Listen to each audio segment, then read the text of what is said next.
Well, hello everybody, and welcome to Movie Couple Live, the show where we talk about the latest in movie news and pop culture. I'm Wendy, I'm Dustin. and welcome to a very late Saturday live stream show. And on today's show, we're talking all things spoilers. No news today, unless you guys want to talk about it and just put it in the chat. But we want to focus on some spoiler discussions for two shows that premiered very recently: The Last of Us, Episode 1, and The Legend of Vox Machina, Season 2, Episodes 1 through 3. Strange enough, the 3 episodes of Vox Machina is about just as long as episode 1 I know, right? of The Last of Us, which apparently they crammed the first 2 episodes into one. Mm-hmm. And from what I'm hearing, it's probably a really good thing that they did that, because where I think it was you who told me of where they were originally, they were going to stop, where they were going to end episode 1. And I'm like, yeah, that would be a really downer part of the show to end on. I think it was, who are we hanging out with? No, I was on set and I just did a production thing for Fandom behind the camera, and we were over our lunch talking about, because there is a official The Last of Us podcast after show hosted by Troy Baker, who is the original voice for Joel, and I think the showrunner was on it to talk about how they originally were going to end at a certain spot, but decided to mush episodes 1 and 2 together, which I honestly love that decision. So, hello and welcome. We're going to go ahead and get into The Last of Us first. So, if you haven't watched the show and you don't want anything spoiled for episode 1, obviously no one's seen episode 2 because it comes out tonight. But it comes out at midnight tonight or midnight on Sunday? It comes out at 9 our time. 9 our time. Oh, okay. I haven't even edited episode 1 yet, so it has been a crazy week. I have been dealing with busy, something guys. with a whole bunch of crud, so I wasn't able to film last Saturday because I had 101 temperature. It wasn't COVID, thank God. It's not the flu. It's not COVID. It's not RSV. It's not pneumonia. It's not strep. He tested for all of it. And I have no idea what it was, and it's just been dragging out. 9 p.m. EST, so that means it's out in an hour? Oh, interesting. Yeah. But I'm excited to see episode 2 because, if episode 1 would have... So we're going to start diving into spoilers with this. So Final warning, if you have not seen episode 1 of The Last of Us, we are going to start diving into it right now. So grab your liquid IV, grab your coffee, grab your boba, and let's dive on in. Actually, before we get into it, I put the box here because guys, we are we partner every once in a while with Liquid IV. They send us stuff, and we have an evergreen code for our viewers. And if you ever want to purchase from their website, you can use our code, which is just The Movie Couple, and it gives you 20% off plus shipping, which is great. And this is their new flavor. They sent this whole package out to us, and it's like the mocktail flavors. So we have a mojito, cucumber mint, and this one is the where is the flavor? Smoky mezcal paloma. So we're gonna go ahead and I think wow. So this is the box. So you do get both flavors in one box. So you don't have to choose. You can get both. There's 16 in here, so 8 each. And then, because it's like the whole mocktail theme, there is no alcohol content in any of this. Wait, is there a bot in this chat? It seems like there's someone... Oh, I got them. Don't worry. Okay, I'm sorry. I was just like, what the heck is this? Okay, they gave us a little shaker to mix. Actually, this will be fun to mix our liquid IV in. Mm-hmm. And they got a straw. Oh, it sounds like straws and a stir. Oh, wait, there's also like a little drawer down here. Okay, hold on. One thing at a time. This is too fast. Go, go, go, go. Okay, they gave us a glass straw and a little stir, which I actually like. I would definitely be using it because sometimes I think shaking it for me doesn't. Sometimes I do a bad job of mixing, but a stir will be great. And then on the bottom, they gave some extra goodies. They gave us domino. This is like an ice cube mold. I actually love this. There's a little hole, so I definitely want to try this. And they gave us a pack of dominoes. These are, look at the color, so pretty. And some set coasters, which I will definitely 100% be using. Yes, there we go. So again, the code for Liquid IV, which will get you guys 20% off plus free shipping is just our channel name. The movie couple. Here, wait. Oh, sorry. I will take this and I'll put this down here. Okay. We will try the flavor another day and report back. Yes. For sure. I'm really happy that they gave us another. I don't know how to pronounce any of those. Mezcal. I think I'm pronouncing it correctly. Sorry if I'm not. I can't put the straw back. That's okay. I'll just throw it over here for now. No. I want to put it back. But yes, got some liquid IV. You know what? I've completely effed this up. All right. It's not going to go back in the box anymore. That's all right. I'll put it over here on the pile. Yes. Okay. So let's talk The Last of Us. Which, by the way, guys, I'm so sorry that the reaction's we're so behind on literally every single thing. This one's been sick. I actually feel a little like anxiety sitting next to him because I've been trying really hard to not get sick. So like we haven't really even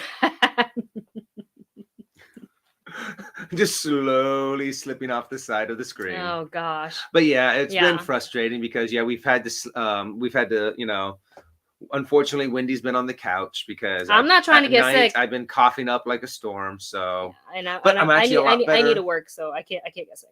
So yes, those reactions are coming. I still have to edit episode 3 of Vox Machina and then The Last of Us, and then we have to still film the new episode. So it will come. And plus I am going to, there's other cover, like I'm not home every single day. It's been a little difficult juggling, but I'm very thankful for all the opportunities that I'm getting right now. So like I'm not gonna complain. I just need to suck it up and edit. Anyways, Marvin says, is my super chat? Oh yeah, I think it came in before we even started. Oh, so hold on, let me scroll.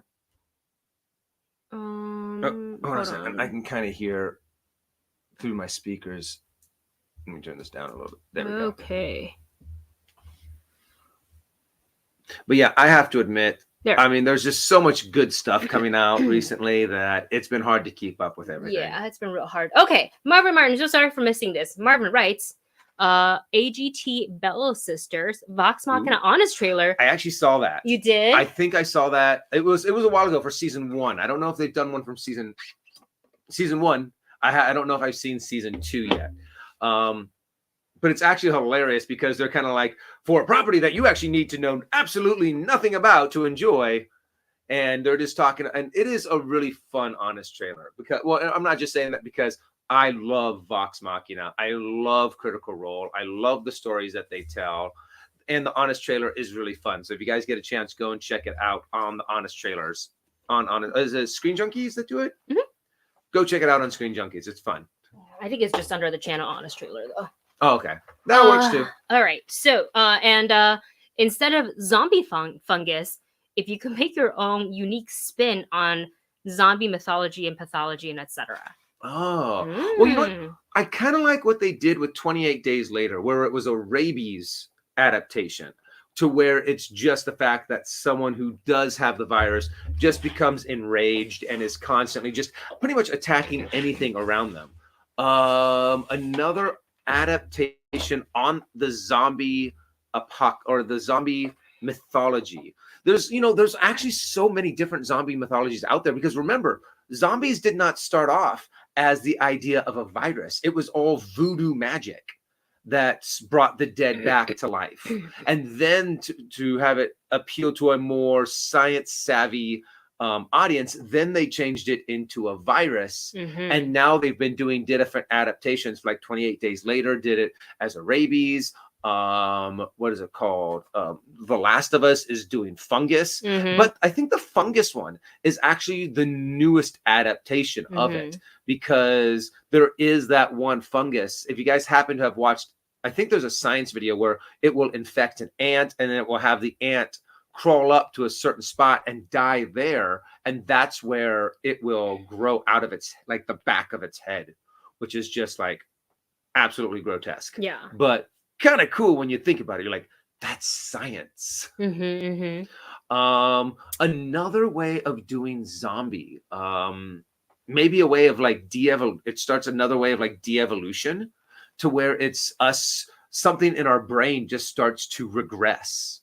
and seeing how our intelligence is what's kind of destroying the planet, destroying so many things. Something in nature is starting to infect humans to cause them to become less intelligent and becoming more aggressive. That might be something kind of cool. I think mine falls more on the fantastical side of things. Like, it's not based in like a virus or bacteria or whatever, but in some of the Taiwanese movies that I used to watch growing up, the traditional zombie is like, they're like ancient, like rise up from the dead, but they're like stiff because of rigor mortis. So they don't really walk and stagger, like, so it's not really affecting their brain and all that. So it's very different. Like, they're literally like undead. So that's why I'm saying it's more of like the mythical side of things. And instead of walking, they hopped. Oh, really? Yeah, with their hands out like this. Just look up like Taiwanese like zombie movies. You'll see clips. Well, and they hop, and they to stop them, like, they are attracted to like the living. So in a lot of the movies, especially like the more like good comedic ones, my mom allowed me to watch. Like, if you held your breath, they would like pass you by, but you can't be like moving or whatever. Like, you know, you have to hold your breath, or like kind of like anime, if you could put a seal on their forehead and that stops them. Like a paper, not like a stamp, but like a paper seal. Let me see if I can find, more like a vampire, Martin, exactly. Let me see if I can find like a quick photo. Oh, of what ancient, like Taiwanese zombies. And that's the thing. There's so many different cultures out there that have different takes on zombies. What is it? Even what was that movie, that show that you were watching? Kingdom? Yeah, that's Korean. Oh, that's Korean. Yeah. And different cultures just have different takes on zombies. Yeah. And the whole rising from the dead. I wouldn't mind seeing more of maybe like the idea of a necromancer. Oh, this is creepy AF. Oh, really? Oh. That's what they look like. Oh, wow. Oh, no. Don't like that. Don't like it. There you go. So, something like that. But I think that's actually just... Imagine that jumping at you. Like... I don't think they make sounds either. Oh, they don't? I don't think so. They're just animated corpses that don't need to groan or moan. But I don't know how they because they don't. I don't think they reinfect. I think they just like end you. But I don't know how. I don't remember how. And they also have like long, because they've been dead a long time, like long hair, long nails. So it's like, and like gray skin. It's like very, very creepy. Okay. So that's kind of my 2 cents on. Debbie says, nope. Nope.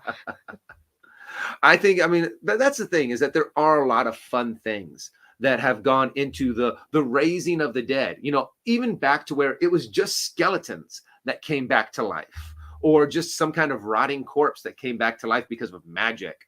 I mean, from magic to science to any kind of superstition is a really interesting take on the idea of the dead rising from the grave. Yes. Okay, so quick rule for spoiler discussion.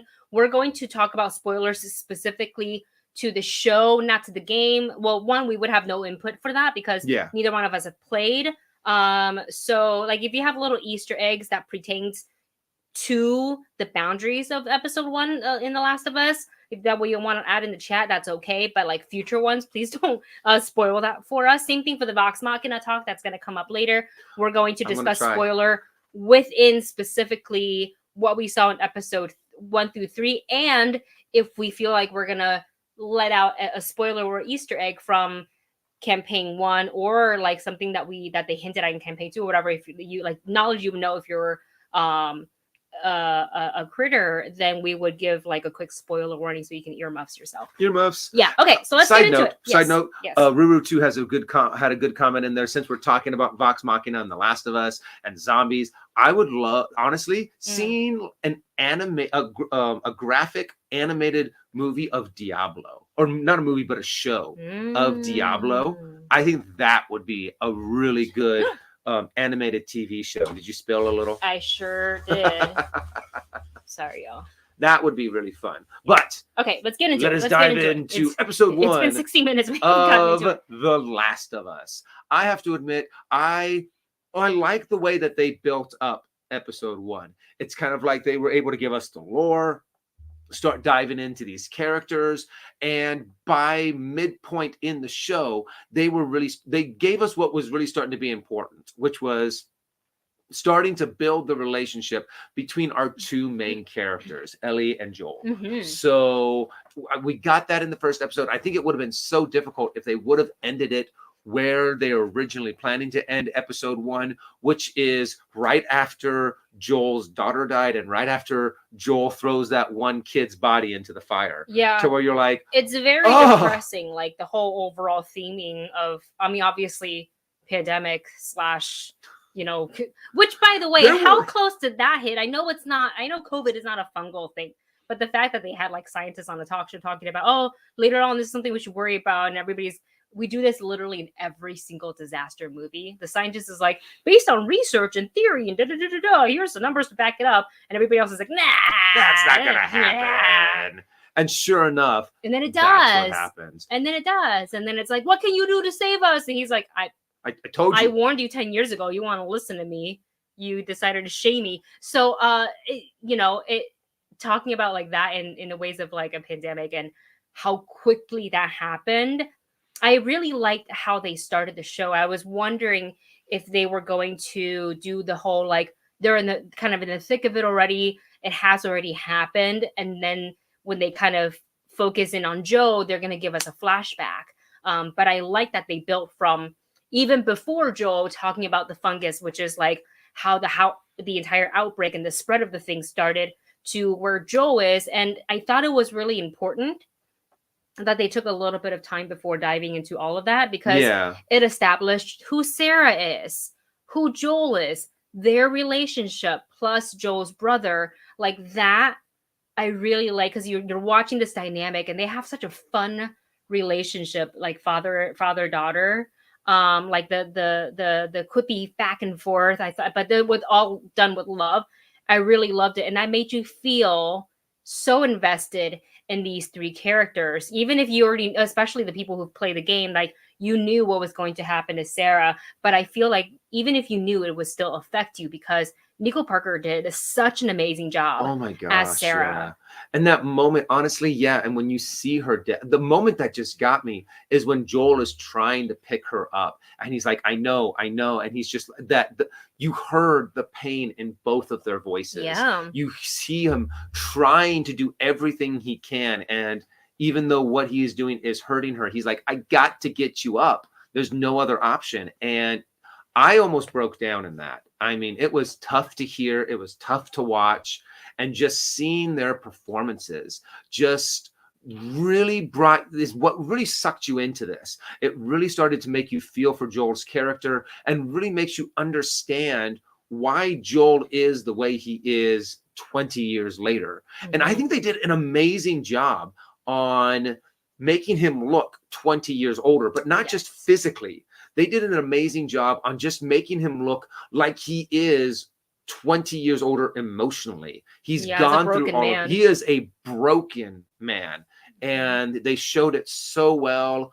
And it was just very, very powerful. I cannot wait to see this moving forward and to see how his relationship with Ellie changes him, and it does become more of a father-daughter kind of a relationship. Mm-hmm. And because it's also if I'm not mistaken, in the game, they start off the 20 years later. They tell all of this backstory through flashbacks. Correct me if I'm wrong. And I think this way, for an audience that is watching a series, this is a better way to start, because you want to kind of get all of that exposition just out. Yeah. Get it out of the way so you can now just dive in to the story. And anytime that you want to bring it up, mm-hmm. you can reference it, and the audience knows what you're talking about. Yeah. Whereas in the game, it's really juicy to kind of have those moments revealed to you as you've gone through the game and you've done some adventuring, and now you've gotten the hang of the controllers, and now you're getting some just really deep and emotional moments. Yeah. I really loved how gritty the show is, but it still was able to show, in the beginning, portrayed a little bit of joy. And I think what made it super real was when they put the test thingy then on the neck thing on the young kid. Oh. And then they realized that he was infected. And that woman who was taking care of him, her face just said everything. Her demeanor never changed. But even then, you could feel the emotion of like, she's not completely hardened from just, you know, oh, it's another victim. And she was kind of like, oh, it's just a like, and I was like, God, that sucks. Yeah. That sucks. That just, I feel like that makes you lose your soul just a little bit more. And this is the thing too, when you watch her, it is a well-rehearsed script that she's saying. This is not the first time that she's had to have a kid come in, tested positive, even adults. or adults, yeah, and they have had to put them down. You know that this is something that she has done 100 times before. Yeah. And you can see that in their face. I have to admit, everyone they cast in this series did an amazing job and did a great job on just grabbing your heart on all of these moments. Yeah. And just the world, they did a good job on just on the short amount of time that they had, because it only happens, you know, on the second half of this episode, on revealing this world, on revealing what this and why people are the way they are. The one guy that was terrified of Joel because he ended up selling something to somebody else but also still taking their money. And I'm just like, that's the world that we live in these days. And then the way they exchange things, you know, through like contraband, essentially. Yeah. Like, you know, with like the pain medications, with the hand-rolled cigarettes, with instead of money, their way of currency is like these like cards. Yeah. That are so like old and used, and like, you know, Joe trying to get jobs because you don't have to work. But you know, you which one pays more? The one that has to deal with human shit. Yeah. So, and just like with the limited resource that they have left at this, like, you know, post-pandemic, during pandemic, because I guess it's not over, world, it's incredible to see.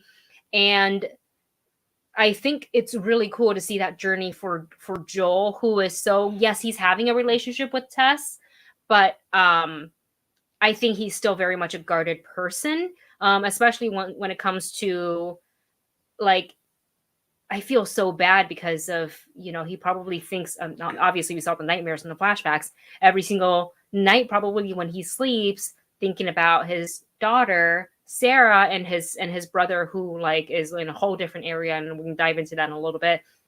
Yeah, I'm a little nervous about that. But all of a sudden he has, very quickly, it's like, you're going to take this girl. Why? You don't know why. Well, they find out why. Yeah, they find out why pretty quickly, and I think that's smart. Yes. But that I did see, MK did mention that IGN released a 1-to-1 comparison of some scenes from the game and some scenes from the episode.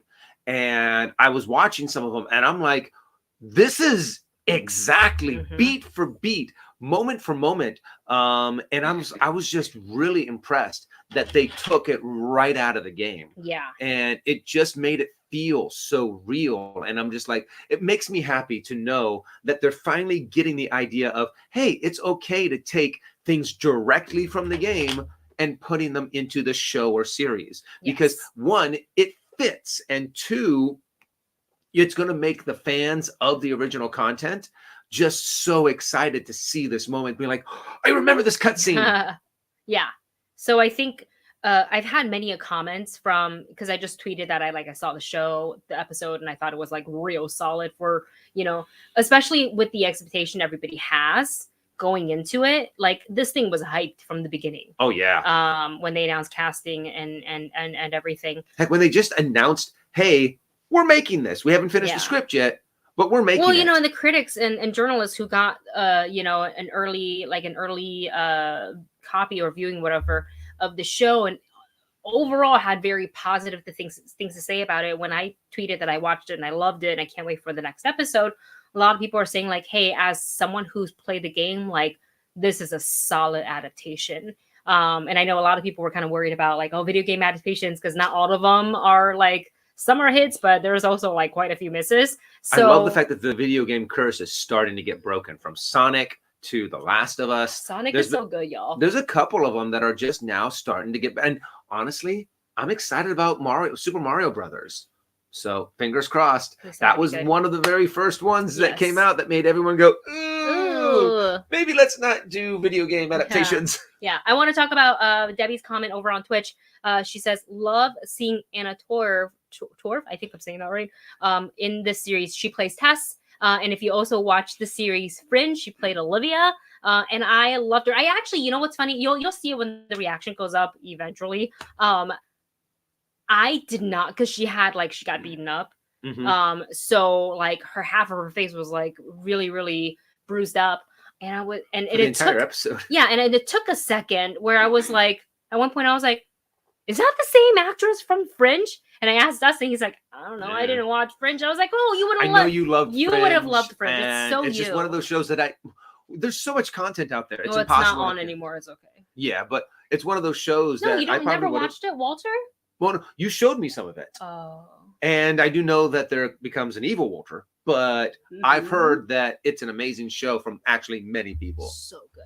Anyways, love that she's in the show. And another person I love seeing in the show is the actress who plays Marlene, who is so far the only voice actor from the game to play her original character in the live action. So she's brought life to this character twice, which I think is so awesome. And I know that Troy Baker is also in the show, but he obviously is not Joel. And we also know that Ashley Johnson is in the show. She obviously is not Ellie, but I love that Naughty Dog and the showrunners were like, you are probably going to be really important for the fans. Yeah, we want to put you somewhere. Yeah, just to, and I can't wait to see where they appear too. Yeah, so I think Ashley's is a flashback for Ellie, which I think that's kind of like symbolic. Yeah, that Ashley Johnson will be like Ellie's mom. Yeah, I think that'd be awesome because it's Ashley Johnson, so it's really cool to see her being able to make some kind of appearance in the series. And I'm really hoping. It's obvious that this series is doing an amazing job already. People are loving it. The critics are loving it. That means hopefully they'll have The Last of Us season 2. Yes. And we'll take it right out of the second game. You guys, those of who play the game, please let us know without spoilers what you thought of Bella Ramsey's Ellie, because I've seen, for the most part, it's like 80% of the people are like, maybe even more, like, oh, I love the way she does Ellie. And then there's some that's like, that's not my Ellie. And I was just like, they're like, I think some people was like, Ashley Johnson should have played her. I was like, she can't. She's Ashley is not the age. It's impossible. Ashley is great, but it's impossible for her to try to portray a 14-year-old when she's not 14 anymore. Sounds like a little kid. She can make herself sound like a little kid. And you could probably make her look like a little kid at sometimes. It's just... But I don't think you'd be able to pull it off for the entire series. Yeah, I just... look, Bella Ramsey, the second I saw her in Game of Thrones, I went, oh, who's this? And she's just exudes this one professional. She's just very fierce and very... the choices that she makes in this show, not as a character, but as an actor, I love. And there's many more layers, I'm sure, to Ellie than what they have shown so far. And I love the dynamic between her and Pedro Pascal. Yes, I really, really like them together, and I can't wait to see how that's going to blossom, because I feel like in the beginning he's going to be so freaking annoyed by her. He already is. Yeah, she tried to, they didn't meet on the best terms. Okay, not under the best conditions. They met under the fact that she tried to stab him. Yeah, exactly. So according to the comments, Martin says, I think she's perfect. CJ Rebirth says, Bella nailed it, and I'm playing the game. Nice. Mr. 47 says, adore the game. Bella is great so far. Can't wait to see more. And Debbie says, de-aging tech can only go so far. Exactly. Yeah, it's true. Yeah, Ashley Johnson is 37, so you'd have to de-age her 20 years. But she's just not, like, Ashley's tall. You know what I'm saying? Like, it's got to make sense. And it's not to say that she's not a great actor, because she is. But anyway. But only the most acclaimed, what is that called? Oscar-winning actor could only act so young. So much, yeah. Unless you want to go full like Avatar, James Cameron, like what they did with Sigourney Weaver's Kira. Yeah. But that's like, who wants? It's supposed to be like live action. Like, who wants to see that? Anyways. in our eyes, Bella Ramsey is great, and I can't wait to watch more of her performance and everybody else's performance in the show. CJ Reaper says she tried to stab Joel and he just slams her. It happened so quick that that's the kind of man he's turned into. Yeah, you know, not like a bad thing. He's just kind of like, what the hell? What is this? Just get out of here. And then when he kicks away her knife, and she's just like, asshole. And it was quick. Yeah. The reactions come so quick, and I love that the showrunners said, don't watch the game, don't play it, don't look into it. And then she was like, so I did. She didn't do like it extensively, because I think sometimes as an actor they do ask you to not do that, so you don't copy it exactly, unless that's something that is a decided thing from production. But for the most part, they want the actor, you're hiring them because of their ability to make a choice for this character, and all of their information is on the script, so you should act according to, you know what I'm saying. But I think it was smart for her to like do a little bit of research. She's aware of how popular the game is. Yeah. So we can't wait to get into it. Eddie Rodriguez wants to know how long the episodes are. So the first one was like 85 minutes. It was like almost an hour and a half. It was really, really but long. If it's true about how they combine the two, then maybe this one could be like a 40-50 minute. But sense. I did hear also like one of the episodes later on is also like an 80-minute episode. I feel like do what you got to do to tell the story. Yeah. That's what I feel. Yeah, and honestly, I love the moments in this movie, the series too. You know, from the way they're able to tell the story, and also like what CJ says is the fact that one moment that they pulled right out of the game of what am I supposed to do? You'll figure it out. Your watch is broken. Just the snarkiness that she's able to pull off, because even she cracked the code on the radio. Yeah, well, she didn't crack it.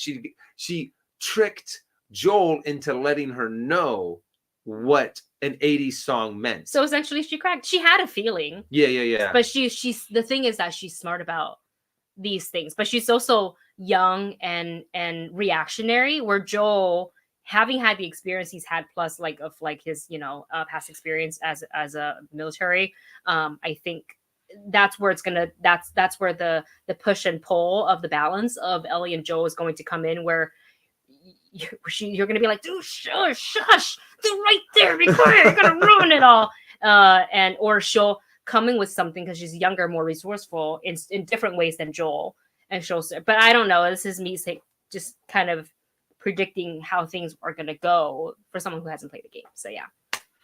All right. So with that, we look forward to episode 2, which is going to air tonight. I don't know if we're going to watch the reaction tonight, because I really need to get episode 3 of The Legend of Vox Machina edited. Like, I haven't edited it yet. And this one I have to get done today. So, and then tomorrow I'm out almost all day. Are you home? I'm out all day as well. What time do you get home? I work 9 to 6. Okay, I should be home by then. So maybe we can do a late night watch. Do you have work on Monday? We'll figure it out. Yeah, we'll try to get it out as quickly as we can. Maybe I'll help tackle Vox Machina tonight, so you can tackle episode 1. But episode 1 is going to take forever. Like we said, it's an hour. I'm going to split it for the reaction. I'm going to split it up to 2 parts. We actually filmed it in 2 parts. Just because it'll be so the computer can handle it. And then I think earlier the uncut reaction, which is more like a watch along, because the show audio and the PIP is not included. We put that on Patreon. So MK asked this. We are going to put up all the watch alongs for all 3 episodes of Vox Machina and for The Last of Us. So those will be up. I can actually put that up like soon, because it doesn't, well, I have to edit it, but yes, it'll be done. I don't know when, but it'll be done. So look forward to those. If you're a Patreon supporter, it's just patreon.com/themoviecouple. We only have 2 tiers, $1 for general support, if you just like want to be like, hey, you guys have my support, and then the tier that gets all the bonus videos, it's $3. That's really all I can handle to manage, because like I can't manage things well. So we have 2 tiers, and that's it. So yeah, those will be up soon.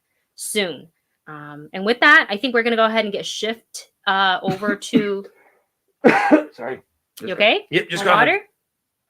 I got it. Okay. I'm good. We're going to shift our talk over to The Legend of Vox Machina, Season 2. So this arc is entirely based on the Chroma Conclave arc, which is really great. And to give you guys a little perspective, if you are watching us live stream for the first time ever, if you haven't watched our reactions for The Legend of Vox Machina, like Season 1, so Vox Chat. So Dustin has watched all of Season 1. I really didn't jump on the Critical Role bandwagon until campaign 2. So like my first exposure to them was the Mighty Nine. But I had heard he'd talk to me about like certain scenes from the campaign that was like a lot of fun, which we won't mention here just in case spoilers. The bathtub scene. Yeah, that one specifically. So he showed me like zero context. And I was like, oh, that like so funny. So showed her Victor. Oh, and actually in our reaction to the second episode, I showed Wendy the very first encounter that they had with Victor, the gunpowder salesman. And I love that character. I love him so much. And I want to see more of him. But from the looks of it in episode 2, it looks like that's all we're going to get. But I want more Victor. Yeah, it could have just been like a nice Easter egg to put in there. But like, I feel like, anyways, I don't want to get too spoilery for like future camping stuff that hasn't happened in the show, because we did say we're gonna stay within the first 3 episodes. So it literally picks up from the speech at the cloud top in Iman, where the Chroma Conclave have arrived, ready to decimate. They do not ready. They decimate the entire kingdom, or the entire city, which is completely crazy to see. And the other part of me is thinking for the campaign part, how Matt built up this entire city of Iman and its people, and just to be so like, blah! And the fact that destroy it all in the campaign and in this series, just how willing Matt was to just be like, okay, we got to move this story forward. Destruction, everything. Yeah. The fact that all of Amon just got destroyed. That one power up that that's some like Godzilla shit. I know. Just Thordax just goes and then just blows up the Cloud Top district. Yeah. I loved the way it was animated, just how brutal it was, and the little hints that they threw in for all of the critters out there. Mm-hmm. You know, the moments that you see this certain character that only if you've watched the if you've watched the campaign, will you know who that is? You know, a certain hint of this. I don't know who they are. Nope, I'm not saying anything. But I love the fact that they throw those little Easter eggs in there left and right. And I probably didn't even catch all of the millions of Easter eggs that were in there. So did you know Caduceus is in episode 2? For a hot second. Wait, what? That's what some of the critters are saying in the comments. Caduceus is in episode 2? But it's like a quick cameo. It's not, there's no speaking. It's just like you see him walking in the background? It's when they first arrive in Vesselheim. Oh, and he's like in the crowd? In the Wild Mother. Which makes sense, right? That makes so much sense that he would be there. Oh, I've got to go back and check it out. Somebody said they also thought they saw Yasha, which would be kind of cool. That would be so cool. We're gonna have to go. I didn't even catch it in edit, but I was also hella tired, so who knows. I really like how they gave us that first episode to like watch how Vox Machina handles it, and what I like about the show is they don't really shy away from the graphic and the, like how bad the situation is, the fact that the sovereign / not sovereign literally did not make it.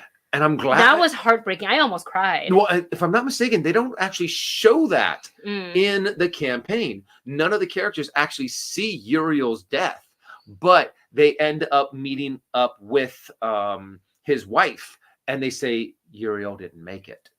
And that's what everyone in the campaign was just like, oh, because But they showed it in the animation. But they showed it in the animation, and it's just heart-wrenching. The fact that you see him looking at the bubble, knowing that his family is safe. You see that smile come across, and then the blood just drip down, and then him pass out of frame.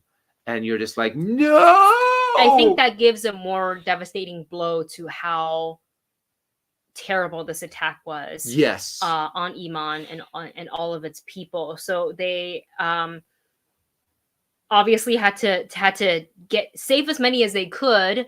And very many. Yeah, and having to, travel to Vesselheim. But I also like that they still within all these like crazy terrible situations managed to add a couple of like jokes in there. Yes. Like with Scanlan using a certain device spell to help soften the landing.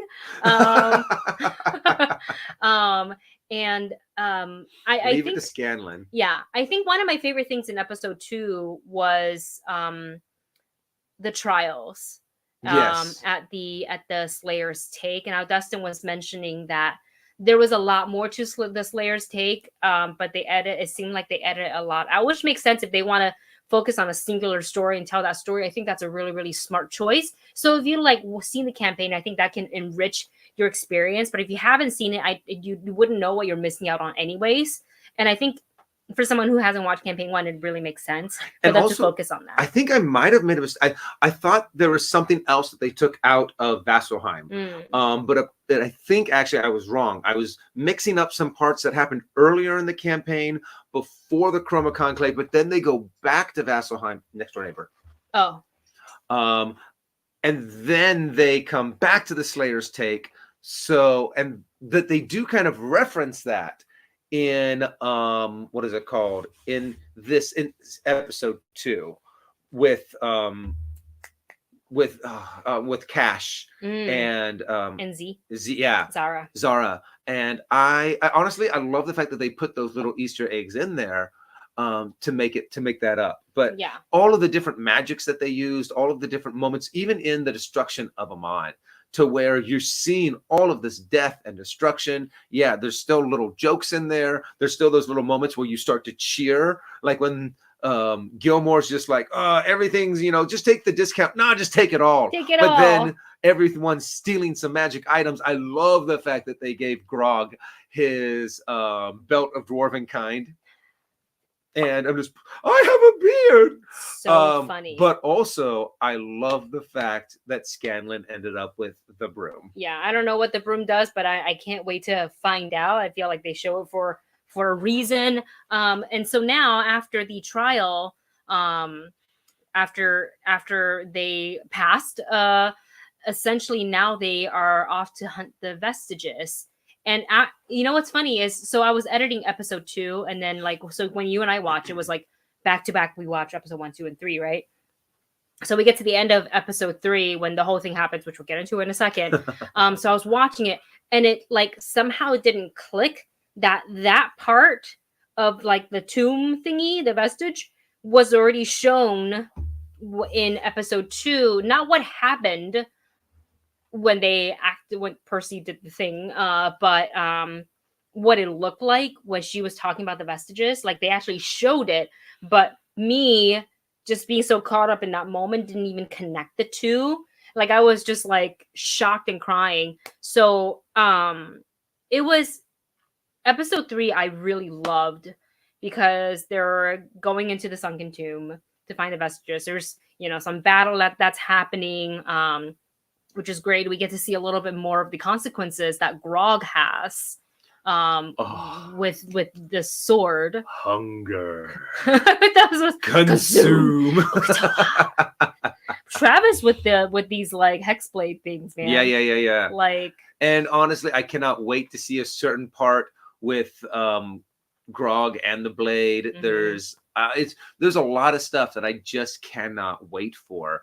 And of course, we have to wait for each episode to release, but they are doing an amazing job on being able to keep going forward on the story and not getting hung up on certain points. Being able to be like, okay, we need to trim this, we need to trim that. Okay, this is the main part. Now move forward, still tell these jokes, still have these awesome moments. And of course, one of my favorite things about this series is some of the battles that they have in this, where you can tell which spells that they're using. If you are a big D&D fan, or even if you're not, you just watch the campaign, you can tell what spells they're using. You can tell that there's just that nice little sprinkle of flavor of D&D in there. And we were also wrong on one thing. We kept on calling Keyleth being able to travel through the tree. We kept on calling it tree stride, which technically she does, but that's like 500 feet only. Yeah. So it's teleport via plants. Yes. So we had mixed that up. So we will. And there's so many different spells out there for D&D that I don't know how anyone, let alone like say Matt Mercer, keeps track of all of these spells. And the fact that he's able to be like, hold on a second, let me look that up. Oh, there it is. Yeah, he'll do it in the book too. He won't do it in app. He'll do it in the book, which is kind of cool. That's impressive in itself. But he always knows what page. And I was like, man, how is that book not tattered? How much you're flipping through From it? how much, for all the different pages and flipping. I would have to have like an index and so many little like what is it? Like those little sticky notes. Yeah. Sticking out saying spells. Exactly. Rules, combats. The whole thing would just be. Just be fluttered with a whole bunch of different little sticky note tabs on there. So let's talk about at the very end of episode 3, where Vex is off. It's like, let me do what I do best. Look for traps, being the rogue kind, and let me look for this thing. Don't touch anything. Don't touch anything. So what do? They touch things. Percy, why'd you touch it? Percy. So and Vex, Vax and Vex, sorry. Vax was looking for stuff. Vex was like, you found it. And then Percy was like, oh, let me. And I was like, no, first rule of D&D, look for traps. But Percy's not the rogue. He's not. Percy no, he doesn't wouldn't think that way as a character. And if I'm not mistaken, it was a dexterity saving throw that they needed to get. Percy made it, so he didn't get hit. Vex didn't. Vex didn't make it. And and so it below 0, I think, was her health point. Instant death. No saving throws. No nothing. From living to dead. I thought that the animation communicated that really well. And again, this is a show that is meant for people who, obviously are critters who are fans, and also the people who aren't. Like, they're not trying to be like, you can only watch this like if you know the campaign. Like they're not doing that at all. Like anybody who, you don't even have to know tabletop games to get into the show. And I think that's like the magic of it all. It's obviously it's rated M for mature, so like viewer discretion. Exercise that parentals. A lot of violence, a lot of but it is essentially for like you're not excluded because you don't follow Critical Role. You know what I'm saying? So I really, really love that. I was shocked. I was shocked when that happened because I know of like little bits and pieces of the rest of the campaign. So he never told me any of this ever. So when I've been trying so hard to keep my mouth shut. I was like, oh my God, the waterwork just started immediately, even though I have knowledge of like things that happen in the future. That moment is still, it's so shocking. And I thought that they did it really well. And like, obviously, Vax's reaction really just honestly that broke me. What really sold it was the build up to that moment. All throughout this episode 3, they were Vax was saying, stay close to me, don't do it, we are going, I feel something bad, do not go far from me, sister. Exactly. Telling a little bit about their past history, building up their relationship, the fact that it's, you don't need me but I need you. And then it's Vex is the one that gets hit with this trap. They kept on foreshadowing it throughout the episode. Yeah, I like what Hangover actually is mentioning here. It's the fact that they checked on the outside of the tomb for traps. Yes. But they didn't check for traps on the inside. That's the big, and that's where Matt gets you, is the fact that he'll do that. He won't put a trap on the outside. He'll put a trap on the inside. So once you open it, but once you reach in for it, that's when you'll spring the trap. Oh gosh. Or you forget to say it, because you're caught up in the moment. You're like, I found it. I'm going to look at it. I'm going to open it. Checking for traps. Yeah. No traps. Okay. I'm going to open it. Yeah. Okay. I'm going to touch it. Didn't check for traps. Dang it. God damn it. Yeah. So really loved it. I can't wait to see the next 3 episodes, which will be coming out next Friday. Super, super excited for that.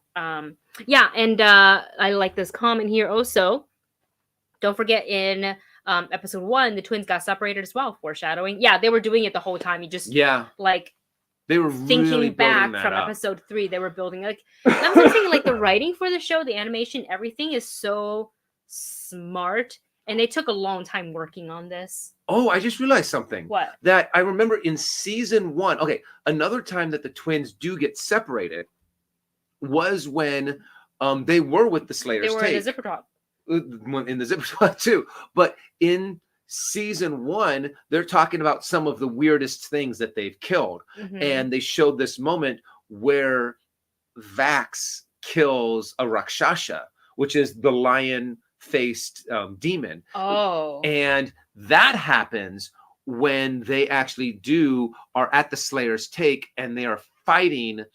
When the Slayer takes, they say, oh, you have to go after these 2 different creatures. One group with Vax has to go after a Rakshasa, and the other group with Vex has to go after a Hydra.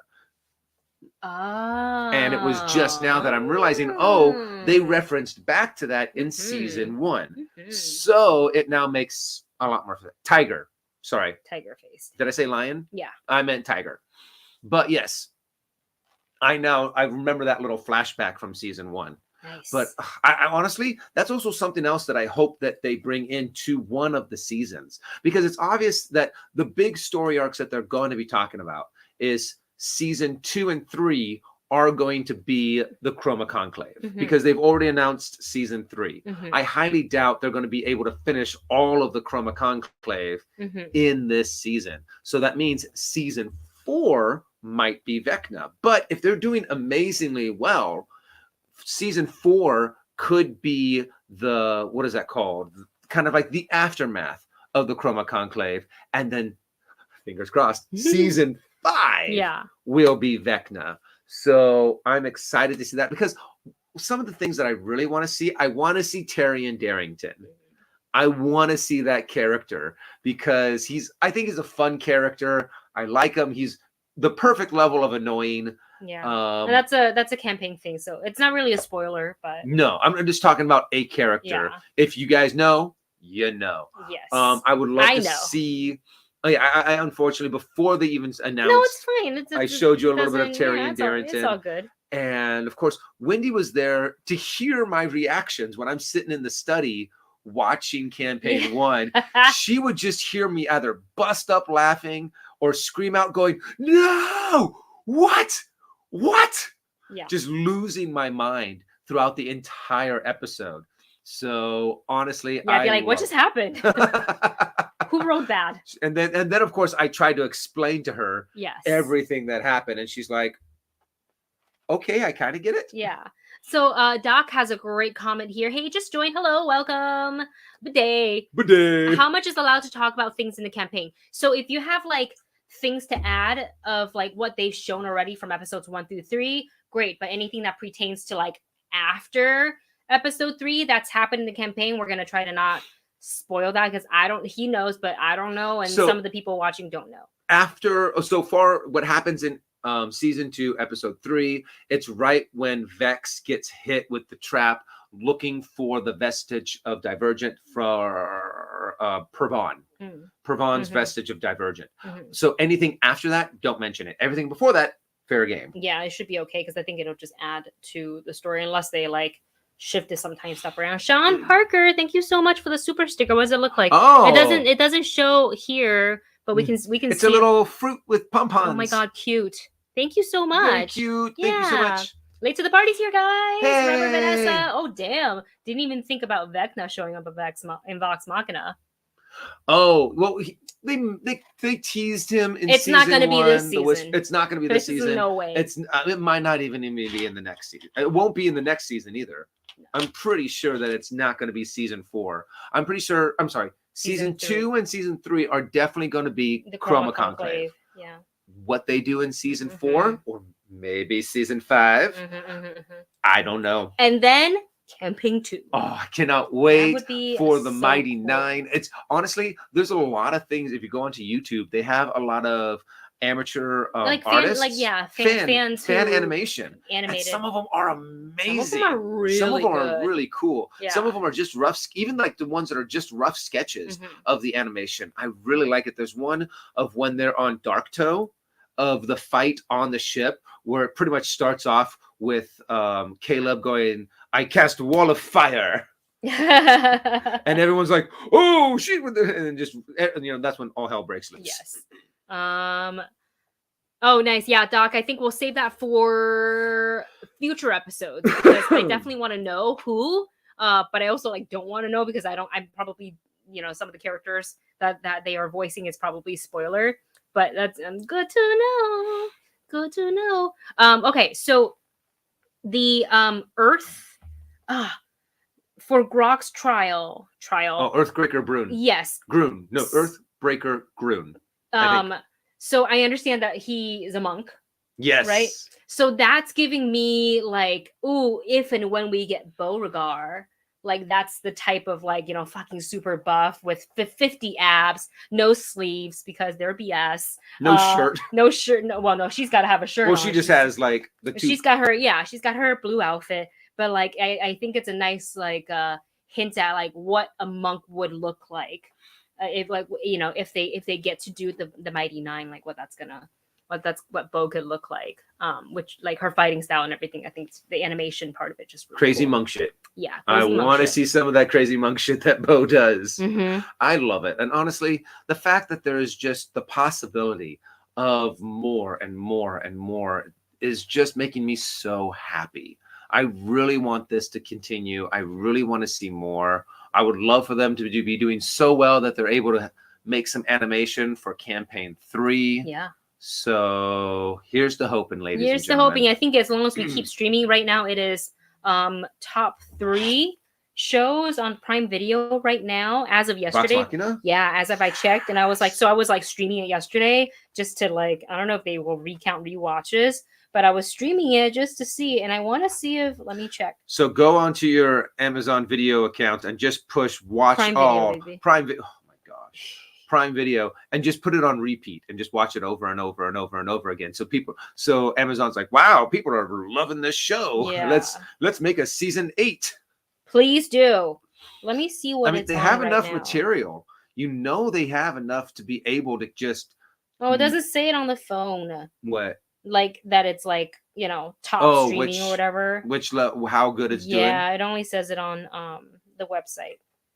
So, but it's right now, I think for Rotten Tomatoes, the show has 100% ratings. So it is certified fresh. Also, we were invited to a special screening. So they premiered the first. They premiered the first 3 episodes at. Oh God, it's gonna fall. What's gonna fall? The box. I got it. Sorry. Just put it outside or something. So they premiered, and it wasn't just a one theater thing. Like across several Cinemarks throughout the U.S. I'm not sure if like in Canada or any other countries, but they actually in the theater showed the first 3 episodes. So we got invited to the special screening and we attended, and there was a surprise because most of the cast showed up, and they did like a Q&A. It was hosted by Christina, who is the host of the Star Wars High Republic show, and Prime Video sent us these really fun jerseys that says Vox Machina 2 for season 2. We've got the Critical Role symbol on the sleeve, Prime Video on the other side, and then on the back. Dun, dun, dun, season 2, baby. So myself, Dustin, and our friend Mama's Geeky Tessa, we're all there, and we all got the same jersey, so we wore it together. And the cast came in, they're like, "Hey, cool!" So it was pretty cool to be sitting right in front of Vox Machina. I was like, "Oh my God, that's Marisha, that's Laura, that's Travis, that's Sam." Yeah. And I really kind of geeked out. It was really cool. I love seeing them. They are just so cool, and people are like, picture of Sam here. Duck, hide my face. There you go. Sam Regal. There's Sam. It was also just a really fun event. I really wish. Madam, you gotta hide your shirt because that's gonna focus. Okay, fine. Yeah, it's not going. I really wish that did it go? Yes. Scene. Yeah. What is it called? Scene episodes 1. We had already filmed our reactions. to episodes 1, 2, and 3, but then to go back and watch it again, but this time with a theater full of critters. That was the best. The energy was so good, so fun. When Grog in episode 1 went to, you know, hack off the dragon. I think it was at Thordak. Maybe it was a different dragon. It was a different dragon. Was it the white dragon? No, I think it was either Raishon or it was the black dragon. I can't remember the black dragon's name. Something like that. Yeah. But he like essentially bounces off, and everybody in the theater screamed 19 misses because the AC of the dragon was, I think 22 had just hit, right? Yeah. When you go up against an ancient dragon. Yeah, Raishon. It was Raishon? Okay, just one. I thought it was Raishon. So I added that little moment from the campaign, which a lot of the critters were like, oh, so glad you added that moment. I was like, just in case people who like don't know, just integrate a little bit of the source if I can, which is why it takes a little bit longer with the editing, because sometimes I'll stop my editing to like hunt things down, and that'll take me 20-30 minutes because I get, you know, I just go down the rabbit hole of like looking for stuff and then can't find what I want, and then I have to resume editing, but then I can't get that 30 minutes back because I was researching. So yeah, it's a whole thing. And sometimes, yeah, when you go down those rabbit holes, you're just like, oh shoot, that's right, I'm supposed to edit. Yeah.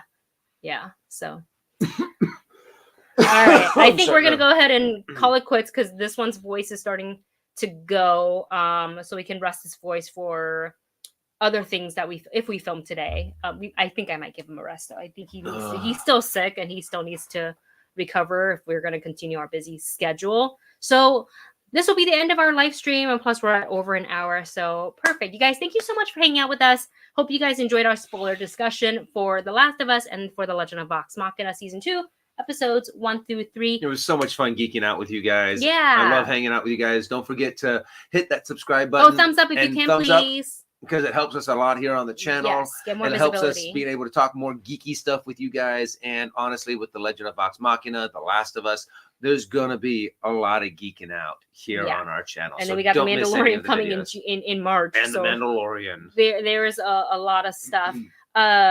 We are, what was I going to say? I completely lost my train of thought. A lot of geekiness going on. Okay. I don't remember. Oh, right. Okay. Next Wednesday, we will not be available to live stream, but we will be available to live stream on Saturday. So it's going to be another spoiler-filled discussion for The Last of Us and for Vox Machina, and that will be for episodes 4 through 6. And then obviously if there's some news pieces, then we'll talk about it briefly at the top of the show.